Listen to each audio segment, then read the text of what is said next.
Hey everybody, thank you so much for being here. I hadn't done a love talk in a while and I felt compelled. I know I did this like a few weeks ago, but I don't know. I just felt compelled to do almost like a summary of the divine masculine and the divine feminine's journeys. So, okay, first thing is this isn't a gender thing. The divine, it's like just the runner and the chaser, the one who runs away from a relationship and the one who chases after that person. So, and this is in true love counterparts. How do you know it's a true love? Well, um, you're going to have some kind of a moment that just really stands out. Just really, you feel like you've met your match.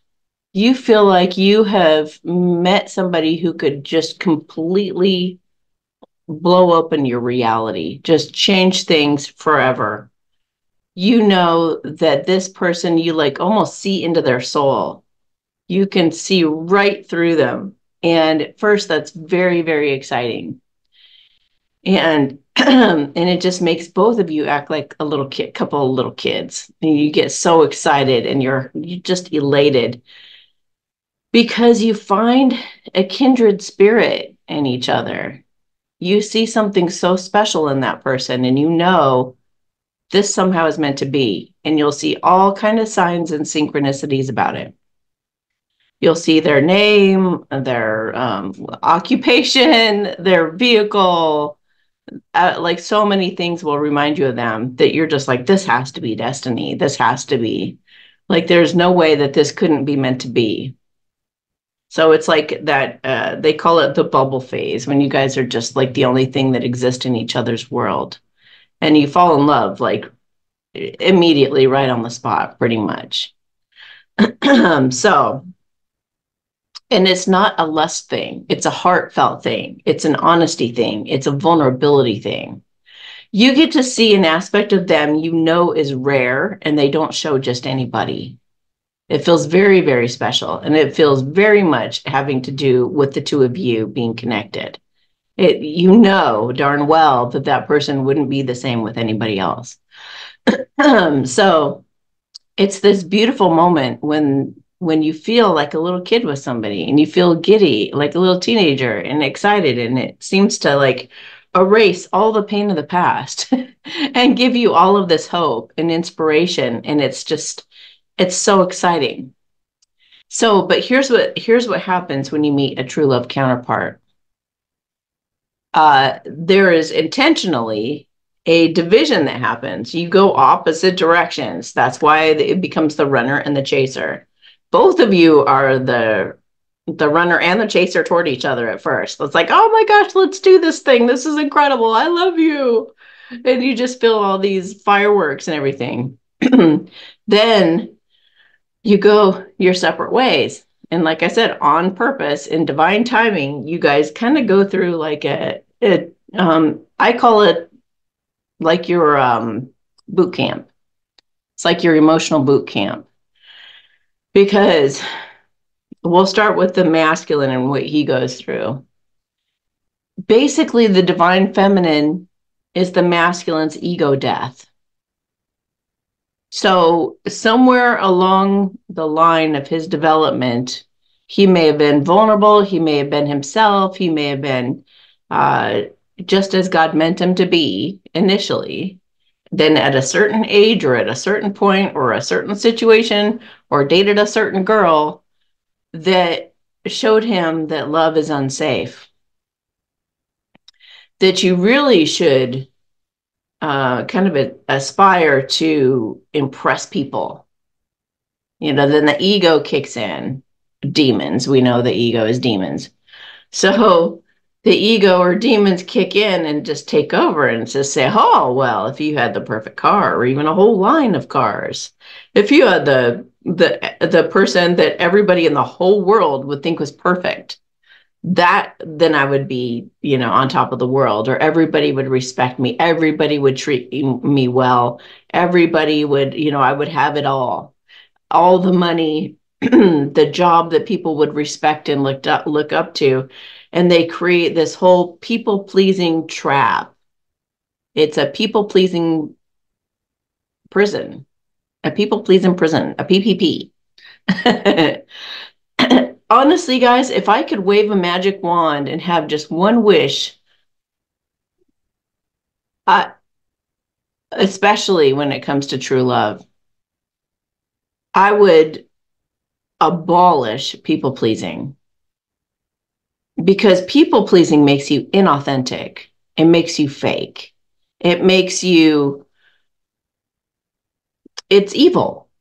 It's evil because all you do as a people pleaser is listen to the demons on your shoulder. You don't listen to the good in your heart. You don't listen to authenticity. You're afraid to be authentic. You can't stand up for yourself. We wouldn't be in the situation we are in this world if there was no people pleasing. We would be free. We would be like, I don't think so. That doesn't work for me. But because we've been so programmed to be people pleasers, like these masculines, and we were too, divine feminines, and that's not a gender thing. Again, it could be a male, female, doesn't really matter. So, and we've played both roles throughout our lives too. We've been the masculine before, we've been the feminine. So, but you're in the divine feminine role when you start using your intuition to navigate through life. You start doing a lot of healing, and you become a leader, and you start being like an inspiration. So the masculines get caught up in that whole ego trap, and they make really bad decisions based on what they think is going to win people over somehow, or make them a lot of money that will eventually get them the girl or whatever. The thing is, it's just all such a trap, and you get tricked. But you get, when you're in the ego trap, you can get duped so easily.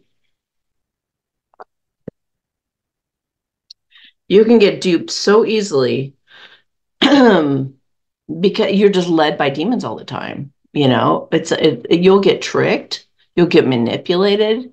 You may be sweet and pure and think that you're doing the right thing, and you're kowtowing to some evil people who just totally know how to manipulate you, because you're so vulnerable and so sweet and everything, that they just like completely take you over and bamboozle you, basically. And they do it for money, they do it for power, they do, all the different reasons, and they end up going out with people who treat them like crap. Also by design, because the more they're treated badly by these fake people who pretend to be good people, and they know it, they get married to these people and they dread it. They don't want to get married. They'll get married and they'll be shaking in their boots like, what am I doing? I know this is very, very wrong. Or they'll move in with somebody with that same feeling of dread. Like, what am I know this is a poor decision. They're not listening to their intuitions. Their intuition is screaming to them, this person is manipulating you.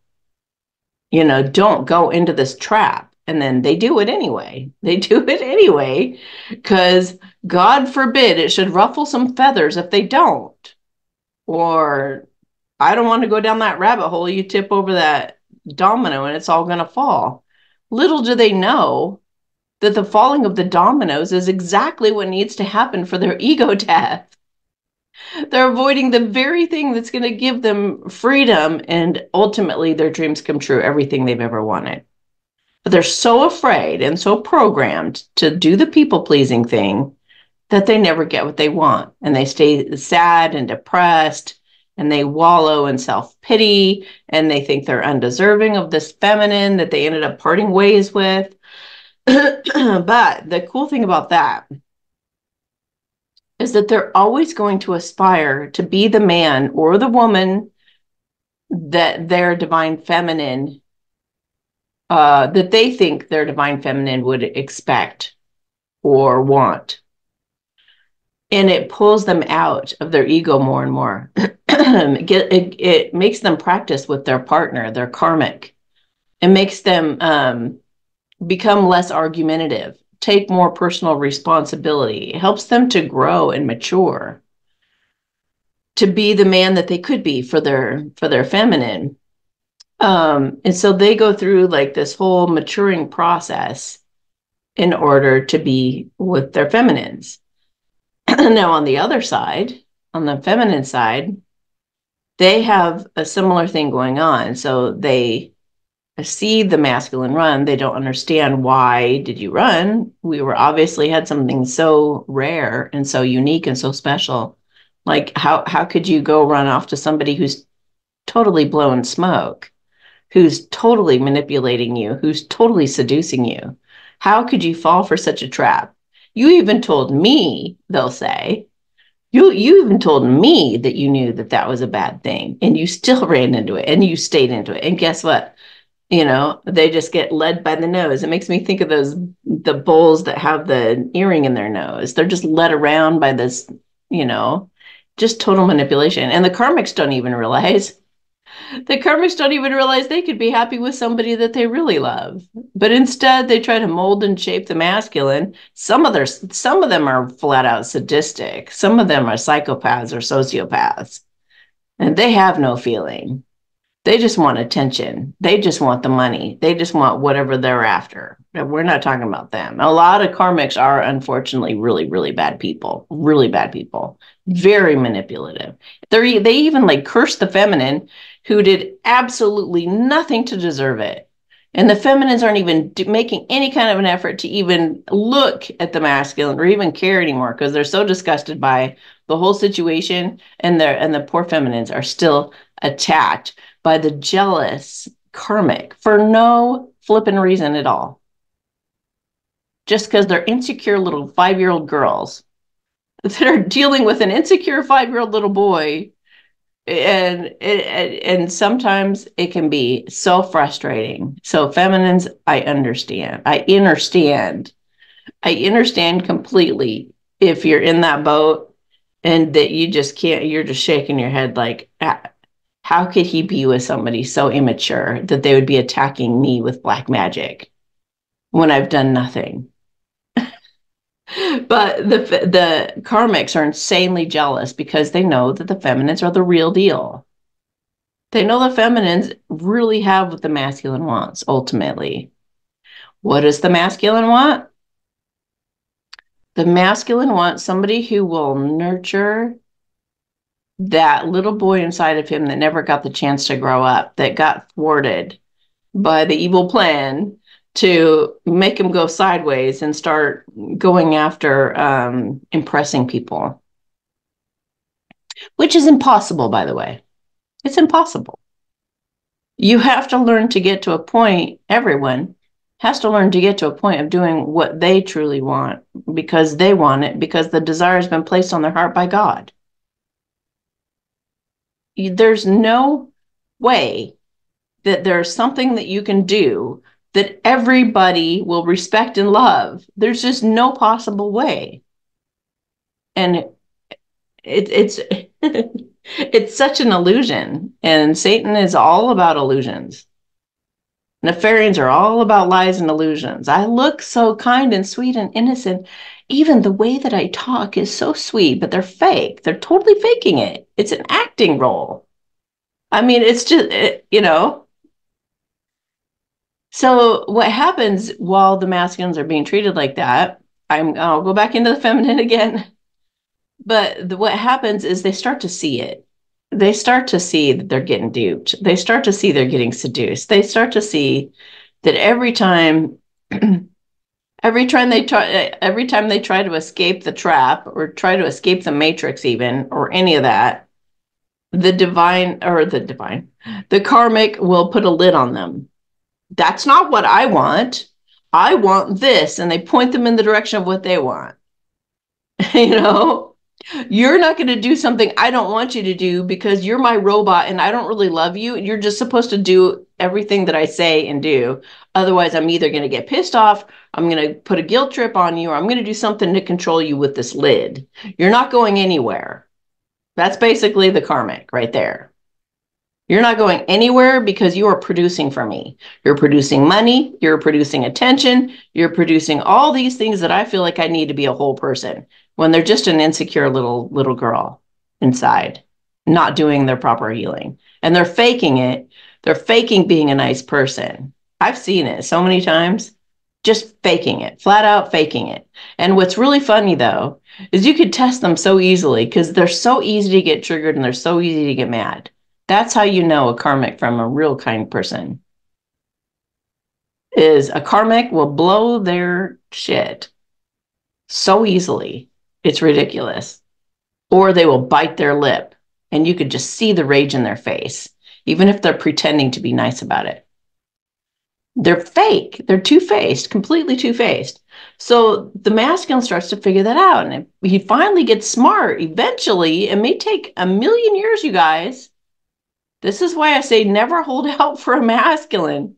I mean, it could take 20, 30, 50 years for these masculines to finally get it, that they're actually worthy of being with somebody that they trust, somebody who's not going to cheat on them, somebody who's going to be kind and loving and nurturing like the divine feminine was all along.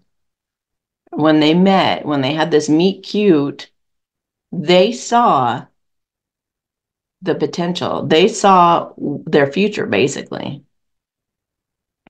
So they aspire to be the man that they, or the woman that they could be for their partner. Okay, so the feminines,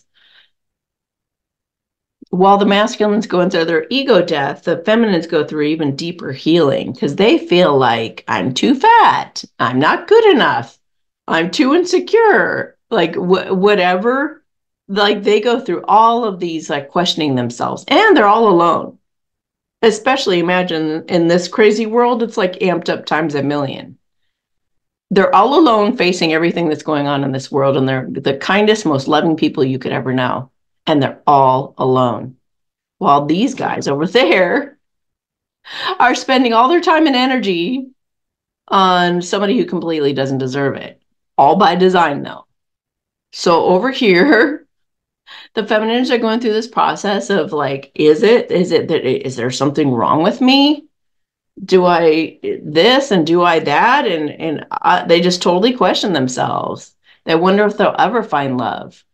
You know, they order all kinds of readings or watch readings on YouTube trying to figure out what their masculine really feels because he stops communicating. He totally ghosts her or him. So they go through, and this is where I coach a lot of the feminines. Now, I've talked to a lot of masculines too, so I know both sides, and I've been the masculine myself. The masculines almost, they have to get to a point because at some point when they start waking up and they start realizing what's really going on and they're getting duped big time. When they start having this realization, they feel tremendous guilt for what they've done to their feminines, ignoring them all this time, knowing they're going through difficult things, ignoring them during the holidays when they know that they're both thinking of each other. All of that stuff, all the time that goes by, all the time that gets wasted by the masculine, spinning his wheels with a karmic that will never go anywhere. All of that, they feel so bad not being a support to her or not, taking the wrong side, even taking the wrong side to people please. All of that really weighs on the masculines. And then the masculines have a choice. I've seen masculines completely break down and bawl their eyes out, that they just feel like the worst people in the world for having behaved the way that they did to their feminines. And they have to come to a point where they have to choose to love themselves through that. Watch Matt Kahn's video, Respecting the Shadow. If you have a hard time comprehending loving yourself through that, then you got to watch that video. It'll help you put the pieces together. The gist of the video is that whatever you basically suppress, whatever you should on, whatever you say you should not be ever, you end up becoming more of that thing. You become, you do it more. So if you, if you don't like that you were kind of a dickhead to somebody, and you're just like, I can't believe I was such a dickhead. And you're just like beating yourself up over it and just so angry at yourself. I'm such a jerk. How could I have treated her like that? And you're, bawling your eyes out and so angry. And you're just like, I'll never be an asshole like that again. I'll never do that again. Well, by doing that, by pushing it away like that, and by refusing to acknowledge that that's a part of human behavior, by saying, I will never do that again, you're actually going to become, you'll start to see that you're going to be snippety with people. You're going to become more of an asshole. You're going to be angry at people. You're going to bite people's heads off. You're going to cut them off. You're going to have a very short fuse. It's going to become worse. So the best way for you to get through that phase of feeling tremendously bad about the way that you've treated your feminine is to actually say, I love you, even when you're like that. Put your hand on your heart. I love you, even when you're an asshole. For women, I love you, even when you've been a biatch. I love you, even when you lose your temper. I love you, even when you name it, whatever the ill behavior is that you think is so bad that you just can't, like, I'll never lie again. I hate liars. Liars are the worst. How could I ever have lied? Oh, then you just be like, okay, I give myself permission to lie if or when I should ever choose to, because it is a part of human behavior, and that's what humans do, at least while we are not enlightened yet. When we're enlightened, all of this is all for naught in terms of like having to develop anything or do anything or any of that. You're just complete and perfect oneness with God. There is nothing to work on once you're enlightened. So that's excluded. I'm just saying we're all ascending into that fifth dimension, the higher fifth dimensional realm. So the divine masculines ultimately start to understand or understand that eventually the only thing that's going to fix what's happened is to find a kind, loving, nurturing woman who can restore his faith in humanity, who can restore his feeling of safety. Whatever got tainted and made him feel like he had to impress everybody or had to people please people, that needs to get healed. And it can only be healed by somebody who's mastered that themselves. Divine feminines lead the way. We are the leaders. And the divine masculines rise up to what we're doing. So if you're down here still, well, when's he going to call? When's he going to do something? When is he going to, gosh, I'm just sitting around waiting for him, watching TV all the time. You're not there. Divine feminines, if you're sitting there waiting around and being impatient about this guy or girl, you're not in that place yet. You have to be the leader. You have to completely forget about them and move on. You do. And you may have to do that many, many times. You have to keep caring more about you and get in your life's purpose. Leave them behind.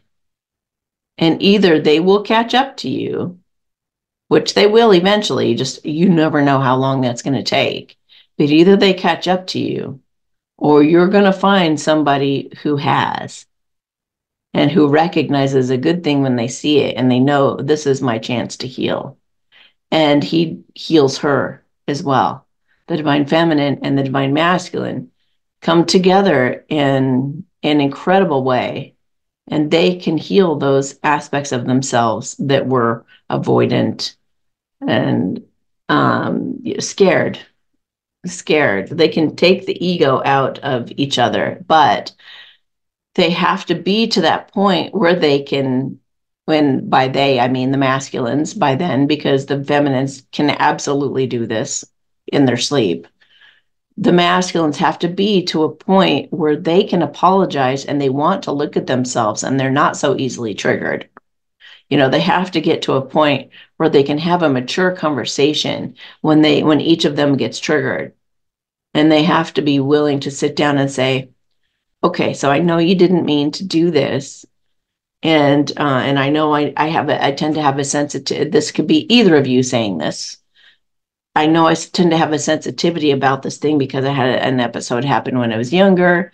And I'm giving you the benefit of the doubt completely, but here's what triggered me. Here's what happened. And here's how I took it. So I'm giving you a chance now. I'm giving you my heart, which I haven't done in a million years, but here's my heart. And I'm going to tell you how I feel. And let's see what you do with it. And then the other person then reciprocates and says, okay, thank you so much for telling me that. I appreciate it. I love you, and let's work through this. And I will, make whatever adjustments in my behavior or take responsibility for what I did to cause that, whatever. You have a good, productive conversation about it that makes both of you feel safe and both of you feel heard. There's no arguing. There's no fighting. There's no throwing things. It doesn't have to escalate. It doesn't have to escalate because it both of you can walk away. And it's also like optimal if the divine masculines have something some kind of tool they can come into the relationship with, like Byron Katie, or some type of really good, powerful, transformative tool, so that when they do get triggered, which is pretty much inevitable until we get enlightened, while we still have egos and listen to demons, the demons will whisper something perfect in our ear at some point, and we're going to fall for it. But we have to be able and willing to say, I don't want my ego to win. I don't want the demon to win here. I am going to separate myself from this person I love, and I'm going to go write out this exercise, this Byron Katie exercise, and go drop into my heart and go see the truth of this illusion I've been given. But if both of you can do that, if both of you can pull away from each other and do something healthy and productive that will drop you back into your heart space and make you give the other person the benefit of the doubt and really listen and really care about the other person, that's when magic can start happening. But until that point, it's never going to work, you guys. It's never going to work. If you guys come in needy, if you just think that the jackpot is getting that guy or getting that girl, that it's never going to work out. It's just not going to work out. You guys are going to go back into separation again if you're in that needy place. If you're still listening to demons all the time, if things trigger you pretty easily, if you get in your head really easily, and like feminines, sometimes you guys are like still in the immature version of the divine feminine, and that you are constantly like, he just doesn't like me. I just knew he wasn't going to like me, or I just knew that I was a fool for falling for him, and telling myself some story that he loved me. If you're still like telling yourself stories like that you're believing, negative stories, those are you listening to demons, and you listening to demons are going to make an unhealthy dynamic in that relationship. It's not going to work if you guys let demons just run your lives like that. If you let your ego run your life like that, if you're not on top of your thoughts enough to know you're getting played with by demons, then you're not going to be able to make it last. It's just not going to work. So both of you, both the feminines and the masculines, are to work hard on healing, praying for revelations, praying to see the truth in all things, practicing good communication, practicing good boundaries, practicing standing in your power. Why is it that you stand in your power in some circumstances and other circumstances you don't? Fix that. Do something about that. Be in your power in all circumstances. Be consistent in who you are in all circumstances. No matter who you face or what you do, then you're starting to become a master. The masters then come together to heal. So I hope that helps to put things in perspective. And it is a spiritual thing. It's a spiritual development process to be with a true love.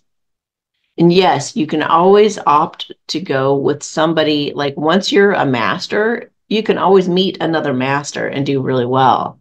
And that's the divine masculine's ultimate fear. You're going to see me for who I am. You're going to see right through me. You're going to see all my flaws. You know, they even put you up on a pedestal. They think that you're some kind of perfect person who does everything right. And they're dead wrong. And that's unfortunate too, because they're holding somebody or everybody or anyone to way too high of a standard. Somebody will always let you down. I don't care who you are. Who do you look up to the most? Who is your biggest guru in the world? And if they're still a human and they're not enlightened yet, guaranteed they're going to let you down. If you were a fly on their wall or if you were to follow them around for a week, you'd be like, oh, yeah, I really don't like them all that much. You really would feel that way. I don't care who you look up to or put on a pedestal. You're not going to like them. So go ahead and acknowledge that now. Everybody is human. Everybody has problems. Everybody has stuff they do that they're not happy about. Everybody gets defensive. Everybody gets upset. Everybody gets triggered.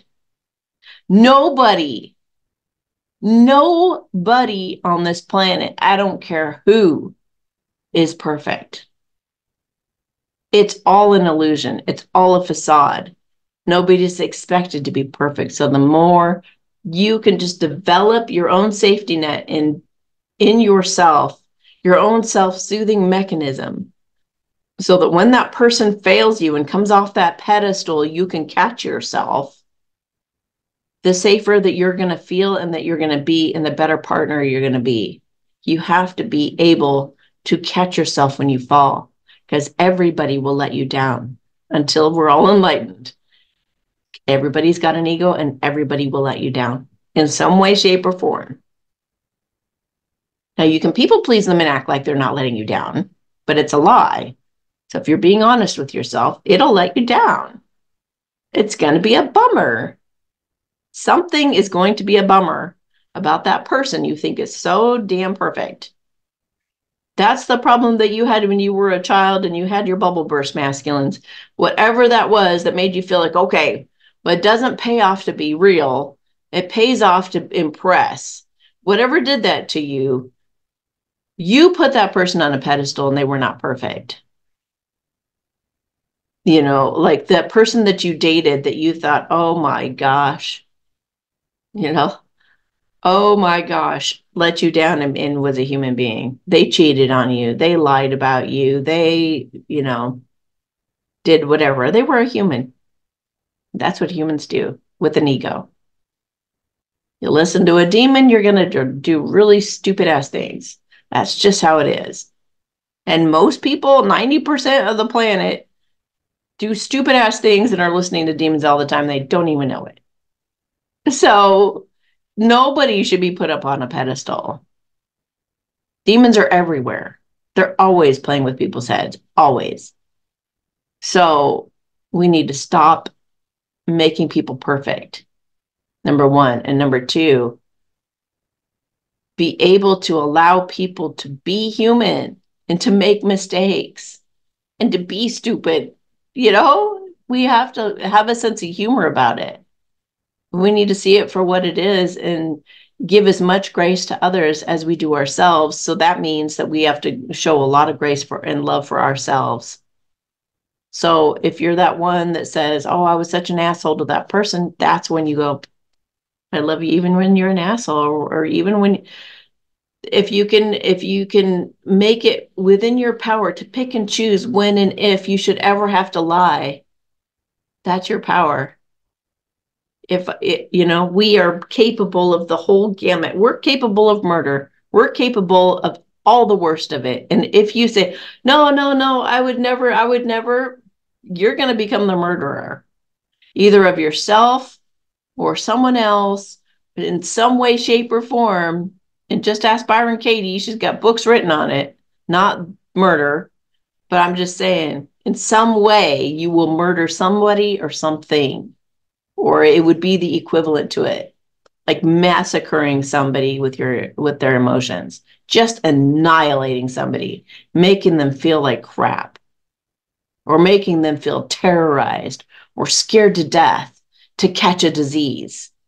It's the same thing playing out in a different way. So if we can embrace all of it, all of the bad stuff that labels we put on people, and say that I can be a murderer, I can be a liar, I can be all of that if I want to be, if I choose to be in any given moment. I can be anything I want to be, and I'm still lovable, and I still love me. God still loves me, and I'll be all right.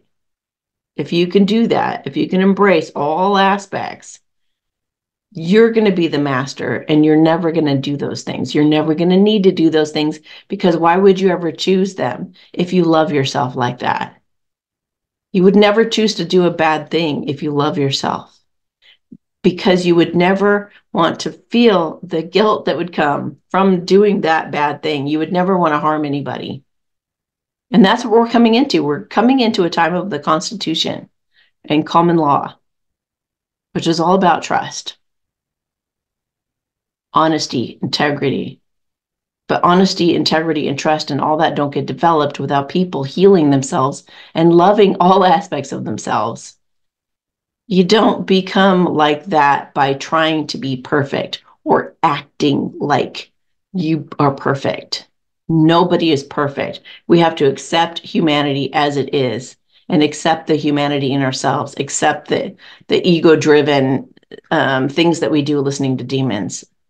And we have to say, it's all okay. Watch Matt Kahn's video, Respecting the Shadow, again, if you want to look further into that. So stop giving yourself a hard time about, no matter what side of the fence you're on. Stop giving yourself any kind of a hard time about it. Have some grace and love for yourself. That's the only way out of this thing. It's the only way to get into the arms of those you love, or the one you love. Both. Because your friendships rely on it too. Your relationships with your family rely on it too, on you loving yourself. So just love yourself. Love yourself. Don't try to push. Don't try to force. Don't try to manipulate. Don't try to nag. Don't try to, that's why that book, Letting Go, is really good too. Because it helps you to just let things be what they are. I mean, you could state your truth. You can say what you think, what you feel. Just try to keep it as brief as possible. Because anyone knows if you start writing a big, long book about something, you don't mean it. And you're just feeling a bunch of feelings. You're out of control. You're not a master. So be the master. Say what you mean what you say the truth, or don't say it at all. Start getting into your integrity. Admit the truth to yourself about the situation that you're in, and the ways it needs to change, the ways that you feel inspired for it to change. If you were telling the total truth to yourself and others, what would happen? And make that happen. No matter how awful it seems like it would be, stop telling yourself the lie that it would be so awful. Because when you align with your truth and you take divinely guided or divinely inspired action, you're going to be amazed at the miracles that start to outpour into your life. And the way that you're going to affect your true love is going to be phenomenal. It's going to be groundbreaking. So, divine feminines, you're the leaders. You're the leaders in this world. And you're alone for a reason, to develop your character, your integrity, and your strength. Your masculines will catch up to you. But do not settle if they come to you in an immature version and they're still easily triggered and they're still people pleasing real easy, because you don't want that. You don't want that, and it's going to end up in separation anyway, so you may as well head it off immediately. You guys both don't have to be perfect. You have to be willing to work like a team together to heal each other, and to be mature enough to stop a fight before it happens, and to want to grow. not want to be right, but want to grow, and want to care about the other person's feelings, and want to throw your ego away. I mean, in my friendships, if I see my ego or theirs, there's laughter. We can crack up about it.